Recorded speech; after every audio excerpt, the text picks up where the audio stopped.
Lahore high court نے حلقہ N اکیاسی گجرانوالہ سے نون لیگ کے رہنما اظہر قیوم کی کامیابی کا نوٹیفیکیشن کالعدم قرار دے دیا۔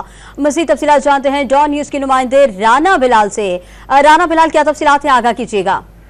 جی بالکل، لاہور ہائی کورٹ نے حلقہ این اکیاسی گجرانوالہ سے نون لیگ کے رہنما اظہر قیوم کی کامیابی کا نوٹیفیکیشن کالعدم قرار دے دیا ہے، اور لاہور ہائی کورٹ نے سنی اتحاد کونسل کے امیدوار بلال اعجاز چودھری کو بطور ایم این اے بحال کر دیا ہے۔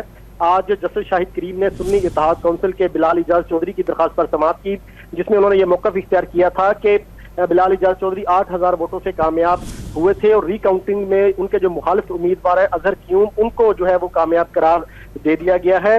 درخواست گزار کا یہ بھی کہنا تھا کہ آر او نے ووٹوں کی دوبارہ گنتی پر درخواست گزار کا 2500 ووٹ کم کر دیا، لہٰذا عدالت نون لیگ کے جو امیدوار ہے اظہر قیوم کی کامیابی کا نوٹیفیکیشن اسے کالعدم قرار دے۔ عدالت نے تفصیلی دلائل سننے کے بعد اور ریکارڈ کا جائزہ لینے کے بعد این اے 81 گجرانوالہ سے نون لیگ کے اظہر قیوم کی کامیابی کا نوٹیفیکیشن کالعدم قرار دے دیا ہے، اور سنی اتحاد کونسل کے بلال اعجاز چودھری کو بطور ایم این اے بحال کر دیا ہے۔